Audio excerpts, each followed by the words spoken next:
Eh, minggu, jadi minggu depan ya, 2 minggu ke depan kita masuk pekan UAS. Nah, jujur saya belum tahu konsep UASnya nanti seperti apa.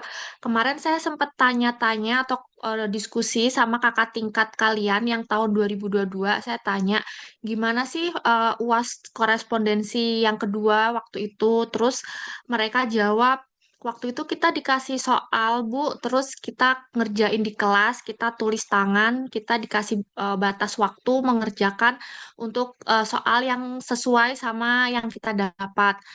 Nah, jujur, saya pengennya tuh nggak ada di kelas gitu loh. Paham nggak maksudnya? Saya pengennya eh ya apa ya, nggak duduk di kelas gitu.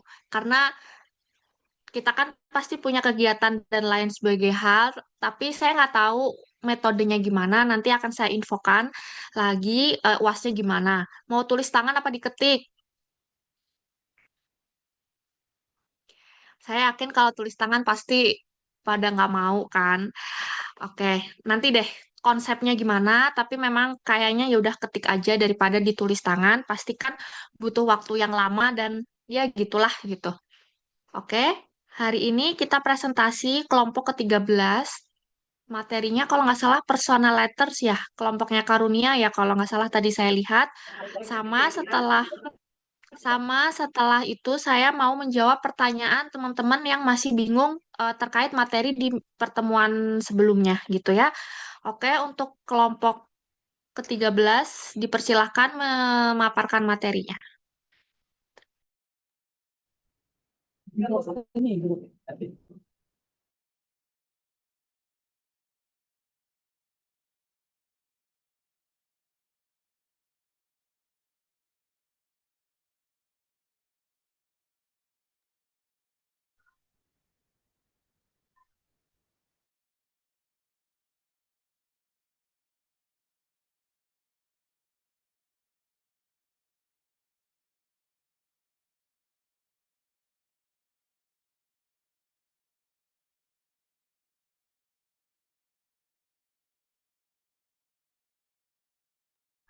Oke, saya izin mulai ya Ibu Ida.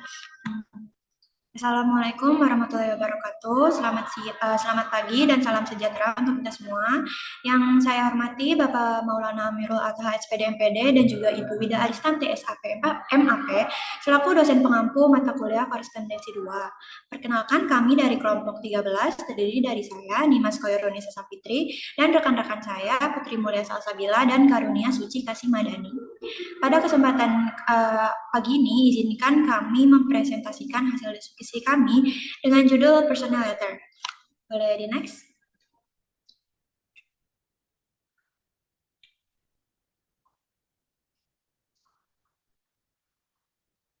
Boleh di next lagi? Oke, jadi pokok pembahasannya pertama dimulai dari pengertian personal letters, fungsi personal letters, struktur personal letters, ciri-ciri personal letters, dan diakhiri dengan jenis-jenis personal letters. Boleh di next, Ci?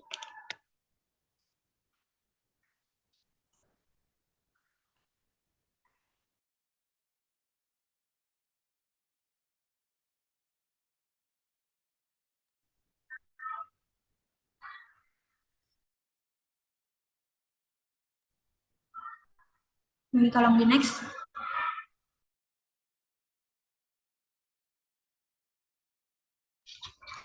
Oke, jadi pertama dari pengertian personal letters, seperti yang dilihat, personal letters adalah dokumen resmi yang digunakan dalam bidang sumber daya manusia atau kepegawaian yang berkaitan dengan berbagai aspek ketenaga kerjaan. Surat-surat ini berperan dalam mencatat komunikasi formal antara perusahaan dan karyawan serta digunakan untuk berbagai tujuan seperti rekrutmen, promosi, pemutusan hubungan kerja, penilaian kinerja, dan komunikasi administratif lainnya. Personal letters ini bisa berbentuk surat lamaran kerja, panggilan wawancara, surat penawaran kerja, surat perjanjian kerja, surat promosi, surat peringatan, surat pengunduran diri, serta surat pemutusan hubungan kerja atau PHK. Nah, sebagai dokumen resmi ini, personal letters harus menggunakan bahasa yang formal, jelas, dan profesional, serta mengikuti format yang telah ditentukan sesuai dengan standar perusahaan atau regulasi ketenagakerjaan yang berlaku. Keberadaan personal letters ini sangat penting karena untuk mendokumentasikan kebijakan perusahaan, memastikan transparansi dalam pengambilan keputusan terkait SDM, serta memberikan perlindungan hukum bagi kedua belah pihak apabila terjadi perselisihan di kemudian hari. Nah, dokumen ini juga berfungsi sebagai alat komunikasi tertulis yang juga membantu menciptakan sistem administrasi yang lebih terstruktur dan profesional dalam sebuah organisasi. Boleh di next? Oke, selanjutnya adalah fungsi dari personal letters. Yang pertama adalah sebagai alat komunikasi formal. Personal letters ini digunakan untuk menyampaikan informasi penting antara pihak manajemen dan karyawan dalam bentuk yang resmi dan terstruktur. Surat-surat ini dapat mencakup informasi mengenai perubahan status karyawan, penilaian kinerja, atau keputusan administratif lainnya yang mempengaruhi hak dan kewajiban karyawan. Surat yang bersifat formal ini sangat penting untuk menghindari kesalahpahaman yang dapat terjadi akibat komunikasi yang tidak jelas atau tidak resmi. Yang kedua adalah sebagai bukti administratif. Dalam setiap transaksi atau kebijakan yang melibatkan karyawan itu, personal letters berfungsi sebagai bukti tertulis yang sah. Nah, surat ini itu bisa menjadi referensi bagi perusahaan maupun karyawan apabila terjadi perselisihan atau pertanyaan mengenai langkah-langkah yang diambil oleh pihak perusahaan. Misalnya dalam kasus PHK, surat PHK ini bisa menjadi bukti kalau perusahaan telah mengikuti prosedur yang sesuai dengan ketentuan hukum yang berlaku. Nah, yang ketiga ada memperjelas kebijakan dan keputusan perusahaan.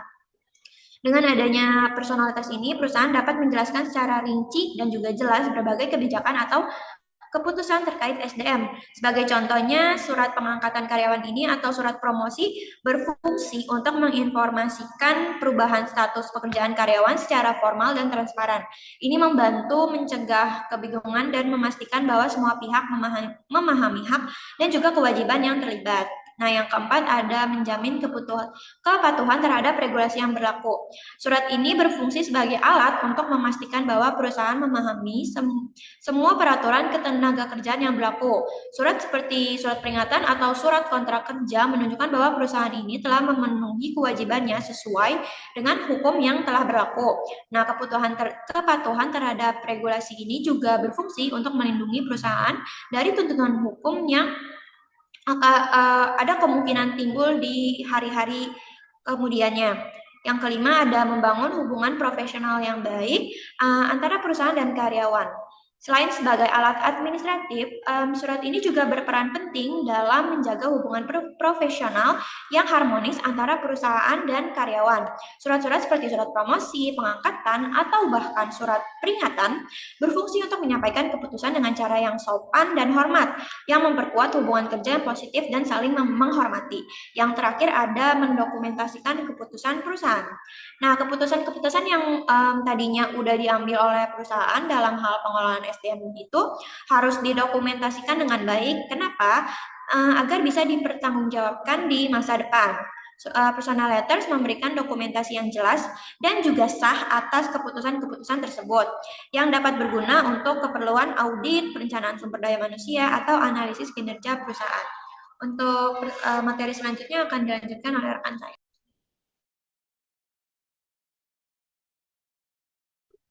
Baik, untuk materi selanjutnya ada struktur personal letters. Struktur personal letters harus disusun struktur personal Struktur personal letters harus disusun dengan mengikuti format yang jelas, rapi, dan sesuai dengan standar administrasi perusahaan. Ada beberapa struktur yang umum digunakan dalam personal letters. Yang pertama, kop surat atau letterhead. Pada bagian paling atas surat, biasanya terdapat kop surat yang mencantumkan nama dan alamat perusahaan, logo perusahaan, dan informasi kontak perusahaan. Kop surat ini memberikan identitas resmi dan membedakan surat tersebut dengan surat lain-lainnya yang tidak resmi. Yang kedua, nomor surat. Setiap surat kepegawaian biasanya dilengkapi dengan nomor surat yang unik. Nomor surat ini penting untuk memudahkan catatan, pengarsipan, dan referensi kembali di masa yang mendatang. Nomor surat ini pun juga berfungsi untuk melacak surat-surat yang telah dikirimkan dan diterima oleh perusahaan. Yang ketiga ada tanggal surat. Tanggal surat mencatat kapan surat tersebut dibuat dan dikirimkan. Hal ini penting untuk menjadi referensi waktu, terutama jika surat tersebut berhubungan dengan keputusan atau kebijakan yang perlu ditindaklanjuti dalam jangka waktu tertentu. Yang keempat ada nama dan alamat penerima.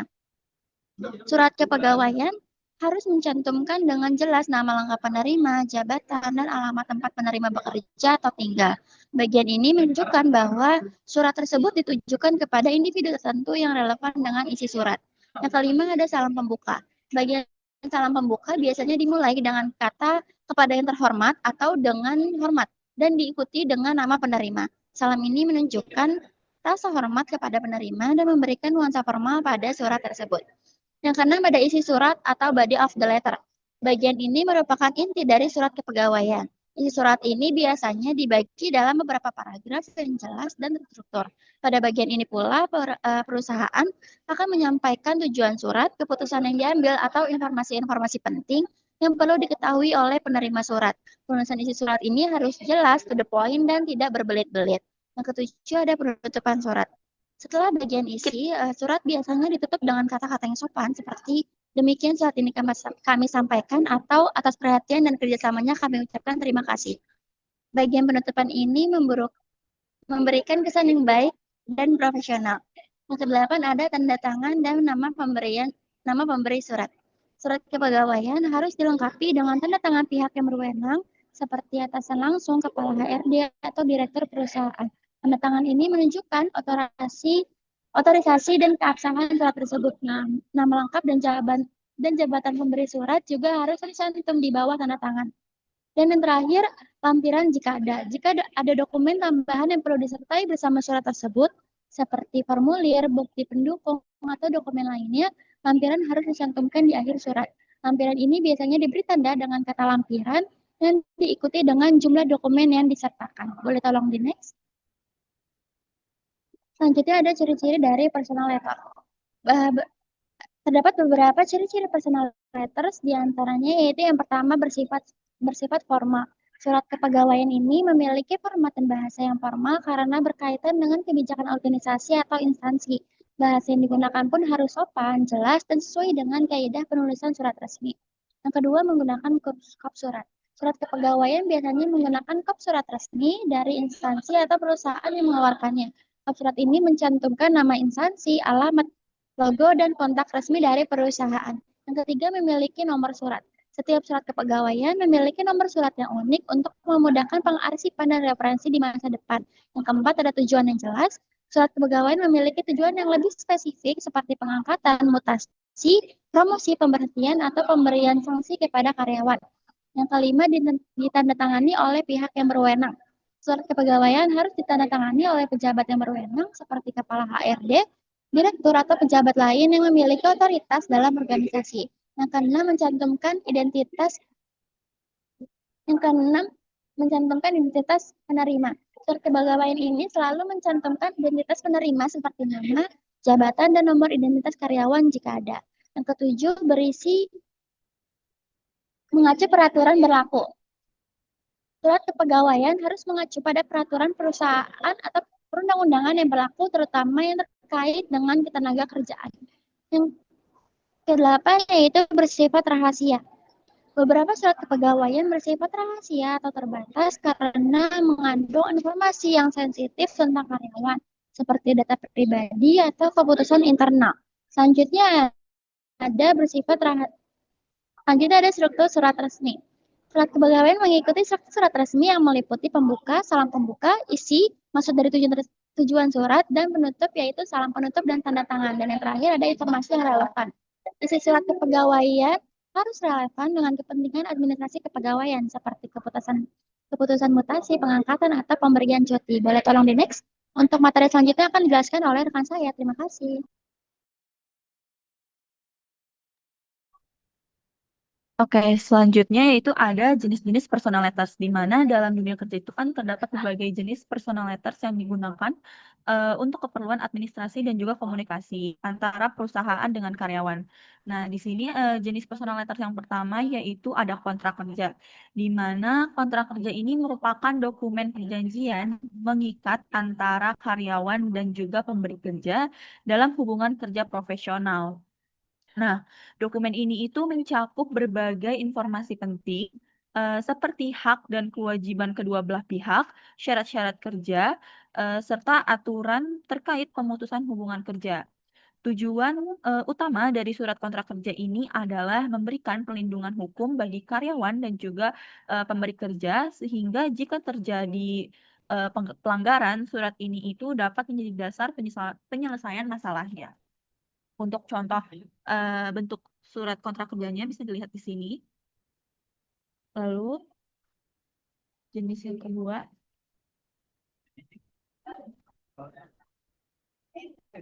jenis yang kedua yaitu ada surat keputusan. Eh,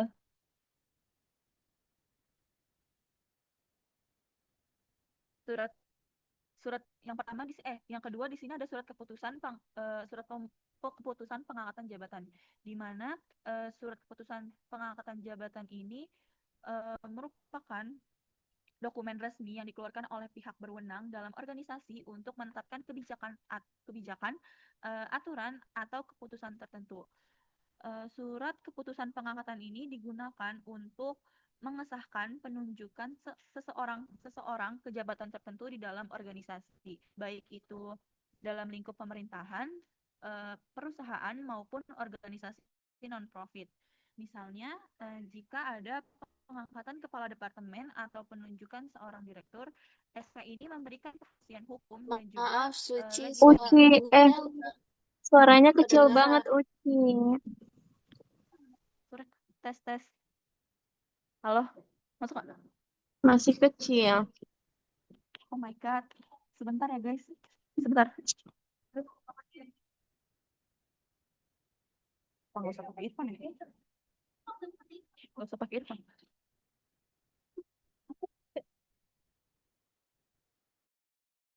Halo. Ada jelas. Udah aman, Uci.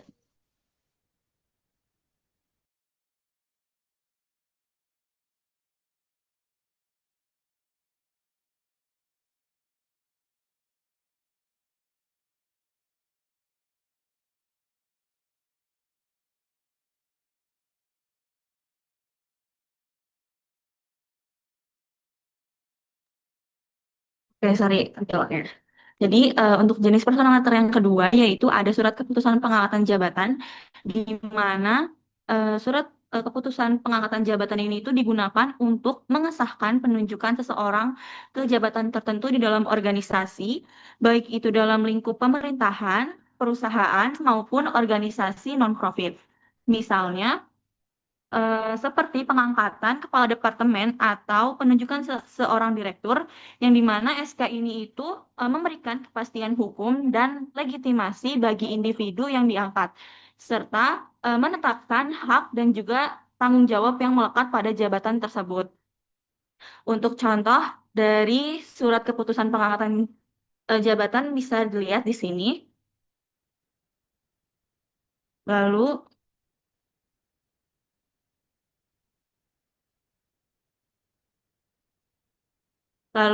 selanjutnya yaitu ada surat keputusan juga, tapi yang ini jenisnya merupakan surat keputusan pemberhentian jabatan, di mana surat keputusan pemberhentian jabatan ini adalah dokumen yang digunakan untuk mengesahkan pemberhentian seseorang dari jabatan tertentu. Nah, pemberhentian ini dapat terjadi karena berbagai alasan seperti pensiun, pengunduran diri, atau alasan disipliner. Nah, SK pemberhentian ini memastikan bahwa proses pemberhentian dilakukan secara resmi dan sesuai dengan prosedur yang berlaku, sehingga menghindari potensi sengketa atau ketidakjelasan di masa mendatang. Nah, eh, untuk selanjutnya, yang terakhir itu ada surat izin cuti, di mana Surat izin cuti ini adalah dokumen yang diajukan oleh karyawan kepada pemberi kerja untuk mendapatkan izin tidak masuk kerja dalam jangka waktu tertentu. Nah, surat ini mencakup informasi seperti alasan cuti, durasi, serta tanggal mulai dan berakhirnya cuti. Tujuan dari surat cuti ini adalah untuk memberitahukan secara resmi kepada manajemen mengenai ketidakhadiran karyawan sehingga perusahaan dapat melakukan penyesuaian operasional yang diperlukan. Nah, pengajuan surat izin cuti ini biasanya mengikuti prosedur dan juga kebijakan yang telah ditetapkan oleh perusahaan. Beberapa jenis cuti yang umum itu biasanya meliputi kayak cuti tahunan, cuti sakit, cuti melahirkan, dan cuti penting lainnya.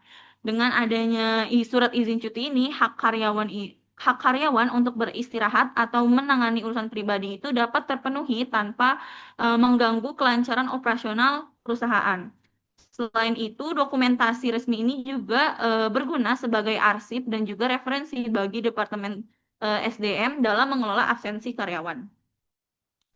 Selanjutnya, saya kembalikan ke moderator.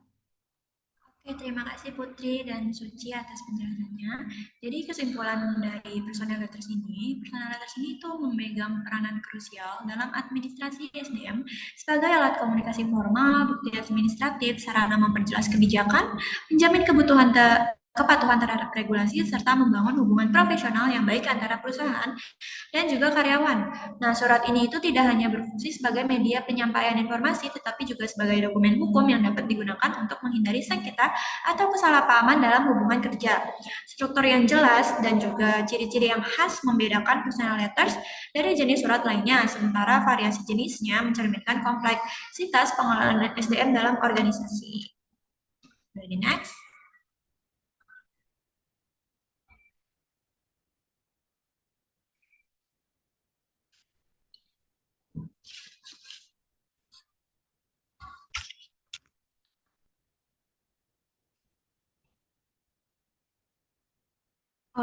Uci boleh di next?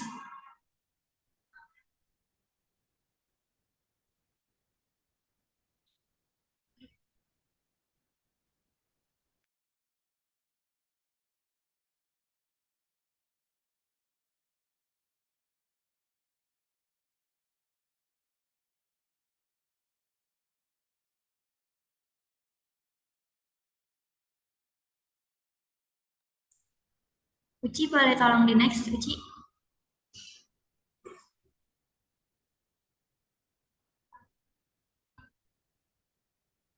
Oke, ini adalah beberapa referensi yang kami gunakan untuk menyusun makalah dan juga PowerPoint kami. Boleh di next? Oke, untuk selanjutnya itu kami membuka sesi tanya jawab untuk 3 orang. Jadi untuk teman-teman yang ingin bertanya dipersilakan untuk raise hand. Terima kasih.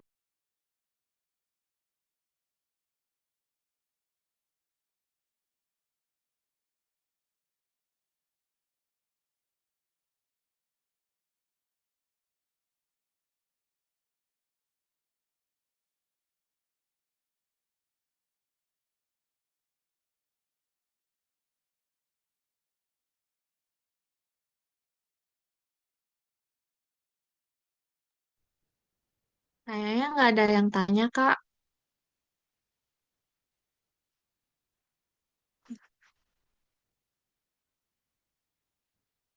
Oh, dia tanya. Silahkan dia.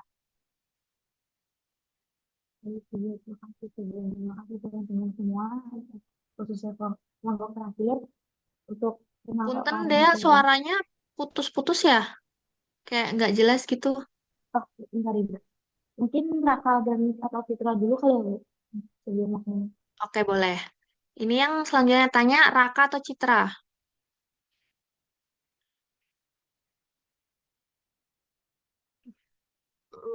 Saya, Citra, Oke, boleh. Silahkan Citra. eh, boleh nggak? Eh, ini kan tadi tentang personal letters. Tolong berikan situasi di mana personal letter itu bisa mencegah terjadinya sengketa hukum di tempat kerja. Apakah dimengerti pertanyaannya? Apakah sudah jelas suaranya? Iya, jelas dan dimengerti. Terima kasih, Dea dan Citra. Bentar, aku Apakah belum. ada yang... Aku belum. Aku belum nyebutin. Suaraku masuk kan ya, Bu? Masuk, masuk, aman. Oke. Kan tadi kan udah menjelaskan tentang personal letter ya. Nah, kan personal letter ini khususnya di kontrak kerja sama surat keputusan pemberhentian jabatan itu kan memiliki fungsi yang cukup penting untuk menjamin hak dan kewajiban dari karyawan itu sendiri kan, serta perusahaan juga. Tapi dalam praktiknya, dalam dunia nyatanya, itu tuh tidak ada, jarang gitu loh surat-surat ini digunakan secara tidak adanya transparansi atau bahkan sepihak dari manajemen perusahaan itu sendiri. Dan ini dapat menimbulkan sebuah konflik antara hubungan industrialnya dan mengurangi juga kepercayaan dari karyawannya itu sendiri. Nah, pertanyaannya, menurut teman-teman nih, bagaimana potensi penyalahgunaan personal letter khususnya di surat SK pemberhentian atau kontrak kerja ini jika tidak disertai dengan adanya transparansi dan akuntabilitas dari pihak manajemen perusahaan? Apakah ada dampaknya ke depannya terhadap industri di perusahaan tersebut? Apakah cukup mudah dipahami teman-teman kelompok akhir? Iya, dimengerti, Dea. Terima kasih ya atas pertanyaannya. Masih kembali. Jadi, makasih teman-teman atas pertanyaan yang diberikan. Izinkan saya dan teman-teman saya untuk berdiskusi mengenai jawaban. Ya, terima kasih. Berapa lama nih, Mas? Jangan lama-lama ya. Ya, 5 menit cukup nggak Ibu? Boleh nggak Ibu? 4 menit deh. Oke, Ibu. Terima kasih. Oke ya.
Oke, terima kasih teman-teman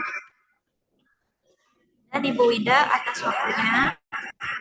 Jadi untuk pertanyaan dia akan dijawab oleh rekan saya yaitu Putri. Untuk Putri, silakan. Oke, baik. Sebelumnya terima kasih.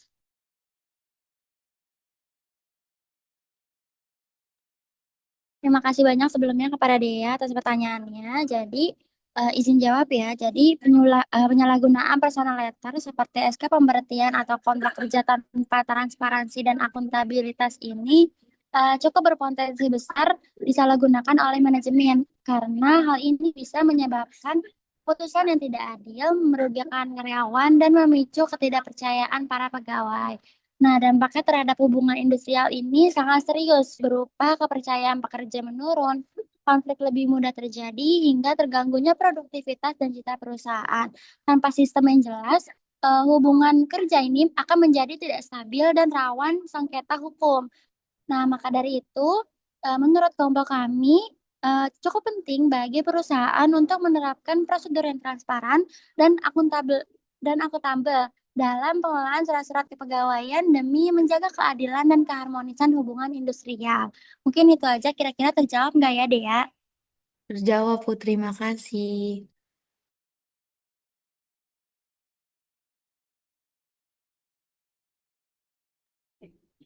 Selanjutnya, saya akan menjawab pertanyaan dari Citra. Gimana?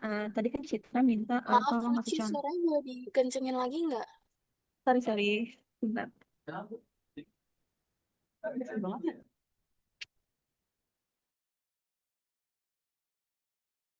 Udah jelas belum ya suaranya? Masih kurang kencang.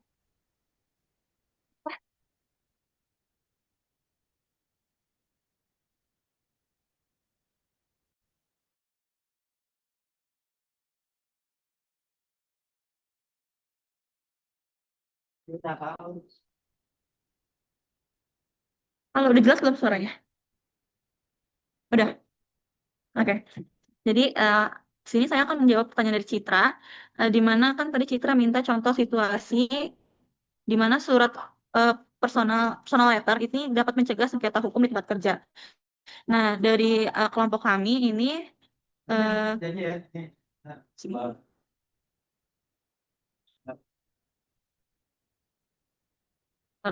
Jadi dari kelompok kami ini menemukan.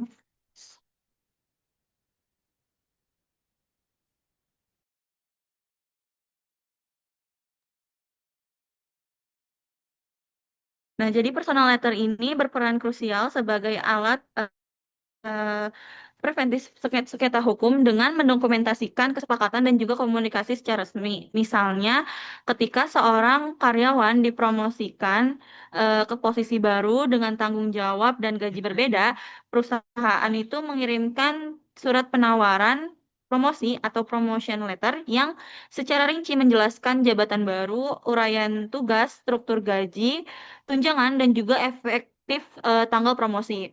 Nah, biasanya surat ini itu memastikan kedua pihak memiliki pemahaman identik tentang syarat kerja yang baru. Nah, tanpa dokumentasi tertulis, karyawan mungkin akan keliru dan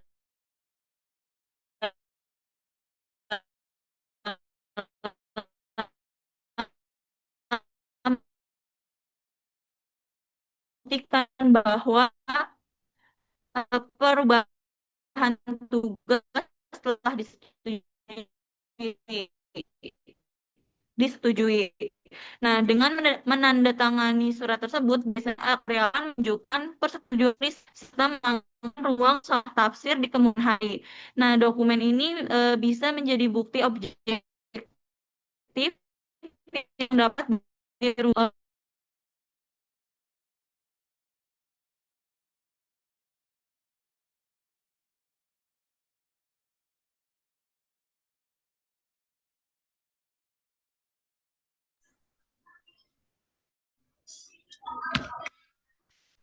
Maaf ya teman-teman. Jadi dengan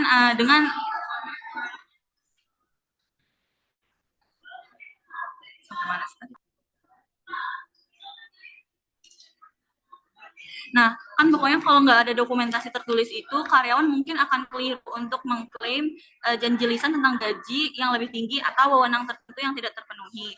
Nah, dengan adanya dengan menandatangani surat perjanjian tersebut, karyawan itu menunjukkan persetujuan eksplisit serta menghilangkan uang untuk salah tafsir di kemudian hari. Nah, dokumen ini menjadi bukti objektif yang dapat dirujuk jika muncul ketidaksepahaman sehingga potensi klaim wan prestasi dan pemotongan gaji sepihak ataupun perubahan kontrak kerja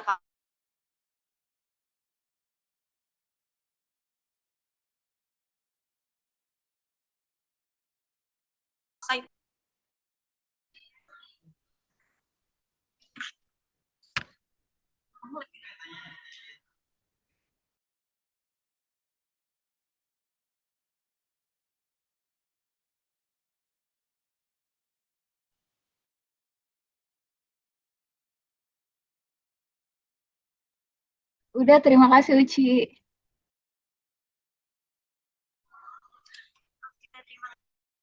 kasih teman-teman atas pertanyaannya. Karena pertanyaan sudah terjawab semua, untuk Ibu Wida apakah bisa ditutup atau ada tambahan dari Ibu Wida? Oke, terima kasih banyak kelompok 13. Eh, jadi, kalau saya boleh menyimpulkan, sebenarnya personal letters itu, kata lainnya itu kan adalah sebuah surat SK gitu ya, kalau kita sering menyebut. Jadi, SK ini adalah kekuatan hukum bagi karyawan seperti kita untuk mendapatkan apa ya, untuk bisa mendapatkan atau mendapat eh, alat yang digunakan untuk kita ini bisa mendapatkan hak-hak kita. Kayak tadi tuh yang dibilang Dea gitu. Terkadang kita itu ketika kerja di sebuah perusahaan, perusahaan itu banyak yang nakal. Kadang mereka itu apa ya, banyak kayak tadi nggak transparan, misal menyalahgunakan atau nggak sesuai sama perjanjian. Nah, harapannya dengan adanya SK ini, kita ini punya alat untuk misal nih menggugat atau melaporkan atau melakukan apa ya, protes dan lain sebagainya atas ketidaksesuaian atas perjanjian yang telah kita sepakati seperti itu. Bayangin kita nggak punya surat apa ya, surat resmi, dokumen yang berbadan hukum, lalu kita ini ditindas atau apa perjanjiannya ini nggak sesuai gitu kan, gimana kita mau melapor, gimana kita mau apa namanya, memperjuangkan nasib kita kayak gitu. Makanya kenapa penting banget kita nanti misalnya teman-teman kerja sebagai pegawai harus punya SK atau misalnya kontrak kerja yang jelas. Misal nih Dea atau Nimas dapat tugas jabatan gitu. Itu harus dilihat gitu. Misal nih honornya segini, tugasnya seperti ini gitu. Nah, kadang-kadang tugas yang diberikan itu lebih berat dan nggak sesuai honornya kayak gitu. Bayangkan nggak punya surat personal letters ini, gimana kalian mau menuntut pihak organisasi atau perusahaan yang bersangkutan seperti itu. Misal nih, tadi kan juga dijelaskan ya izin cuti gitu. Misal, sebentar lagi saya mau cuti melahirkan. Bayangin ketika saya nggak punya SK, surat SK melahirkan, terus saya dicari oleh atasan atau disalahkan sama teman-teman, kok misal Wida nih nggak kerja atau misal kerjanya berantakan.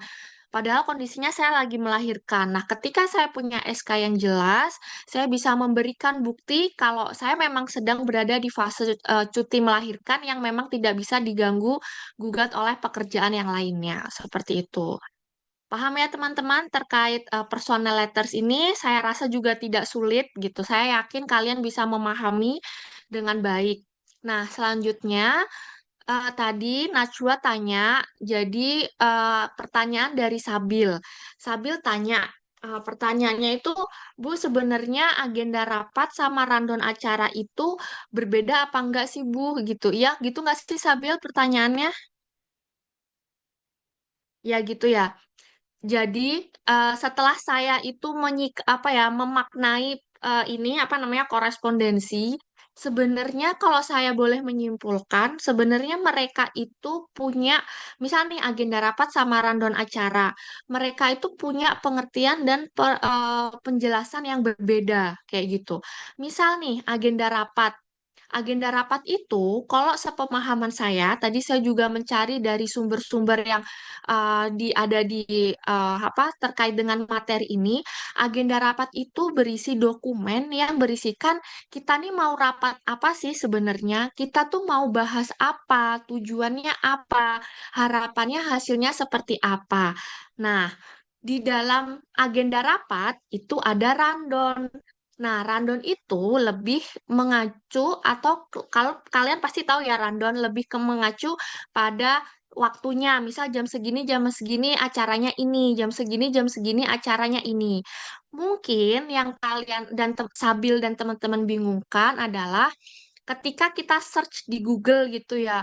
Misal nih, contoh agenda rapat, contoh rundown gitu. Mungkin yang Sabil bingungkan adalah ketika ngetik agenda rapat yang keluar rundown acara kayak gitu. Nah, memang apa ya teman-teman, kadang tuh di internet atau di Google kayak gitu, ya udahlah rundown dimasukkan ke agenda rapat kayak gitu sehingga membingungkan orang-orang yang sedang mencari contoh realnya seperti itu.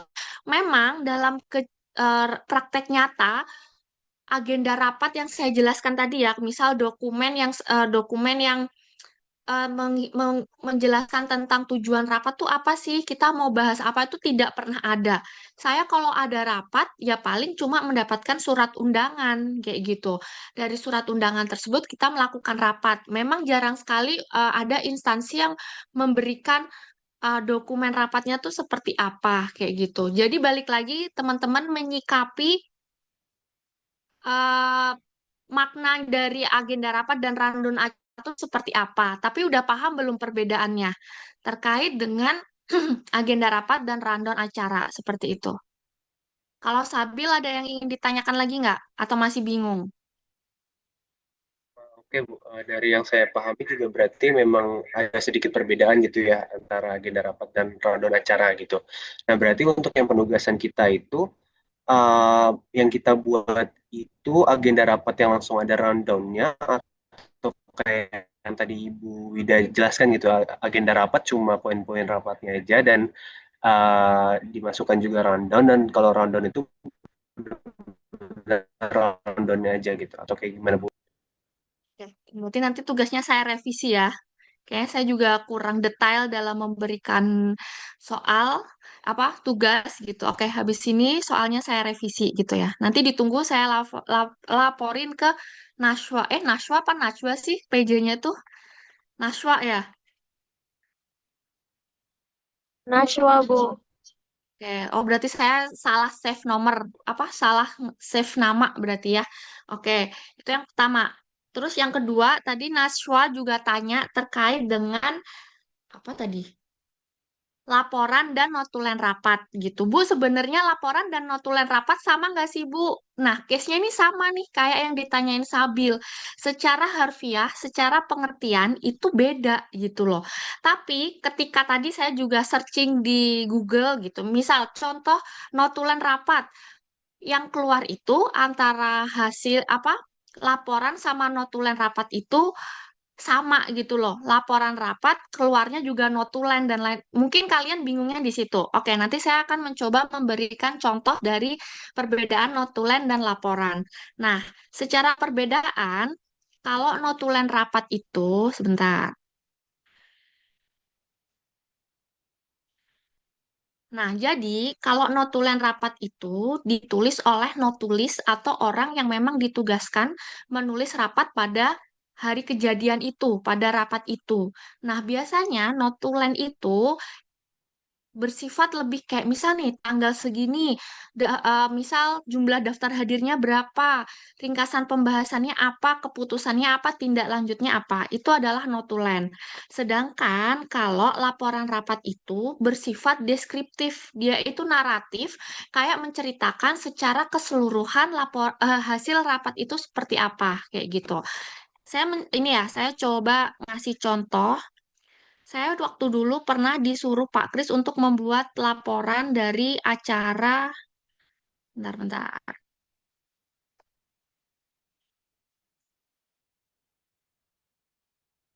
Keluar nggak teman-teman? Share screen saya. Alvina keluar nggak Alvina? Keluar Ibu. Keluar. Oke. Nah, jadi nih ini tadi saya cari di Google sih contoh notulen tuh seperti ini gitu ya. Jadi dia itu bersifat kayak poin-poinnya aja ketika rapat tuh seperti apa. Misal nih kita lagi rapat jam 9 di gedung ini, pemimpin rapatnya ini, hasilnya ini, kayak gitu. Nah, dia cuma seperti ini aja gitu, cuma ringkasan aja kayak gitu. Nah, sedangkan kalau laporan rapat, nah saya dulu waktu itu disuruh bikin laporan rapat terkait dengan eh, acara yang dilakukan oleh prodi. Nah, jadi kalau laporan itu dia lebih bersifat deskriptif, menjelaskan secara keseluruhan berjalannya rapat tuh seperti apa, lalu dokumentasinya seperti apa. Nah, laporan ini nanti biasanya akan disimpan oleh sekretaris atau lebih seringnya sekretaris sih gitu untuk menjadikan laporan atau bukti yang digunakan untuk misal nih, bukti kegiatan dari acara ini mana? Nah, kita biasanya menyerahkan yang laporan yang sudah berbentuk deskriptif seperti ini, kayak gitu. Ada yang ingin ditanyakan lagi, teman-teman?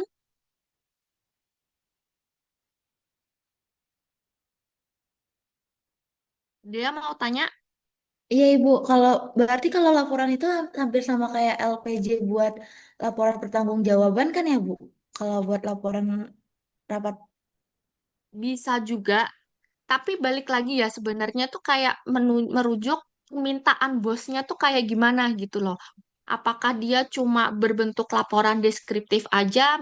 Biasanya sih kayak gitu disesuaikan sama konteks acaranya ya. Misal nih acaranya membutuhkan dana yang sorry, acaranya ada pengeluaran dana kayak gitu.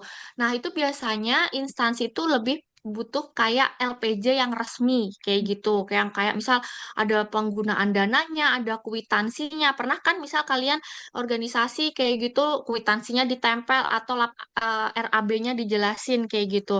Tapi ada juga misal atasan minta yang cuma laporan biasa aja menjelaskan jalannya acara. Kalau saya sering disuruh buat sama Pak Kris dulu tuh bahasanya press release-nya tuh seperti apa kayak gitu untuk nanti kita ngupload di web FEB misalnya kayak gitu. Jadi balik lagi saya nggak bisa langsung laporannya bentuknya seperti ini gitu. Balik lagi konteks acaranya seperti apa, atasan kalian seperti apa. Tapi paham ya perbedaan antara notulen sama laporan itu seperti apa kayak gitu. Jadi memang agak membingungkan ketika kalian cari contoh di Google. Kadang-kadang di Google keluarnya ini padahal pengertiannya ini. Seperti itu ya. Gimana deh, ada yang ingin ditanyakan lagi? Nanya lagi Bu, berarti itu kan tadi Boleh. untuk masalah laporan laporan rapat udah clear kan? Kalau aku saya sendiri udah rada paham. Kalau MOM sendiri itu termasuk ke notulen juga kah? Nah, MO MOM itu apa singkatannya? Saya malah kurang tahu. Oh, meeting of minute, Bu. Soalnya di ada beberapa organisasi itu juga pakai MOM gitu kan. Benar.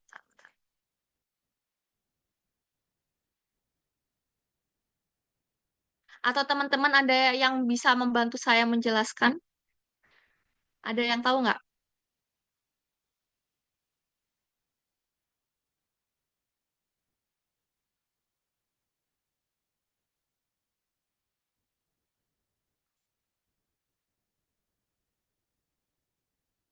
Ibu bantu jawab. Sependek Boleh, boleh. pengetahuan saya itu cuma nama lain aja. Oh, ini ya nama lain dari notulen rapat ya. Iya nggak sih? Iya sih. Saya barusan, iya benar-benar. Nah, iya deh ya. Jadi tadi pertanyaannya apa deh? Saya jadi lupa. Nah, maksudnya MOM itu hampir sama kayak notulensi kan. Takutnya Iya, betul. ada beberapa tuh yang beda gitu Bu template-nya gitu.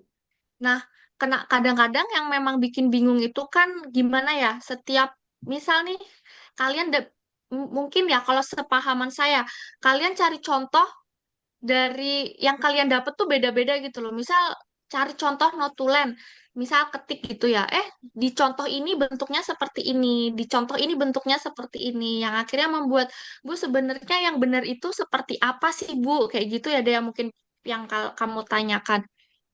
Balik lagi karena setiap perusahaan kan punya template kebijakan masing-masing ya gitu. Nah, kadang ada perusahaan yang pakai template A, ada perusahaan yang pakai template B kayak gitu. Nah, ketika mereka lagi posting atau di up ke Google misalnya ke internet keluarnya beda-beda gitu. Jadi kalian gak usah bingung. Ntar kerja udah ada template-nya, udah menyesuaikan aja sama tempat kerja kalian tuh seperti apa kayak gitu. Gitu deh, ada yang ditanyakan lagi nggak? Udah Ibu, mungkin itu aja.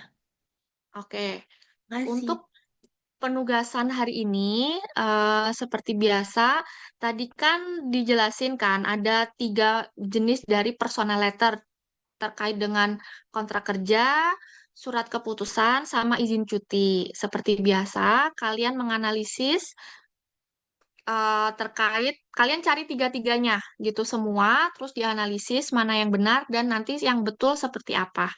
Langsung aja di print, nanti ditempelkan di buku besar seperti itu.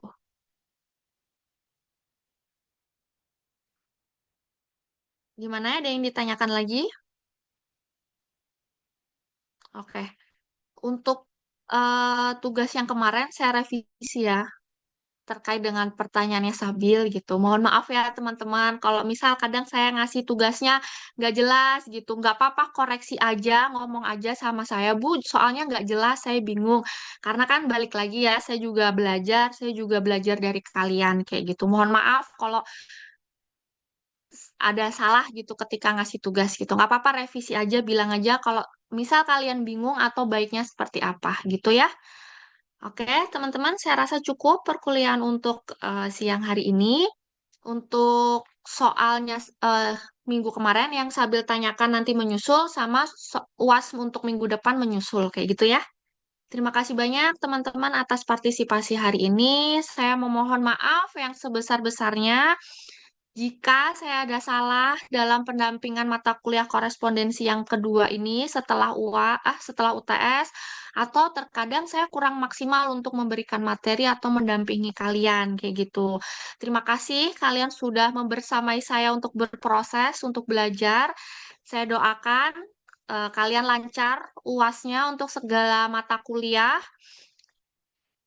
Kalian berarti naik semester 5 ya? Ya, oke. Semoga lancar untuk menuju semester 5-nya, semakin besar, semakin tinggi tingkat level semesternya, berarti tanggung jawabnya juga semakin tinggi, semakin besar, kayak gitu ya. Saya harap kalian bisa mencapai apa yang kalian harapkan lah di semester depan, kayak gitu. Oke, mulai magang dong berarti semester depan. Semester berapa sih? 6, 7 ya? Oke. Oke, sekian saya tutup teman-teman. Terima kasih banyak. Sampai ketemu lagi kalau ketemu sama saya lagi di semester depan. Terima kasih. Assalamualaikum warahmatullahi wabarakatuh. Waalaikumsalam. Terima kasih banyak, Ibu. Ibu. Oke, sama-sama ya.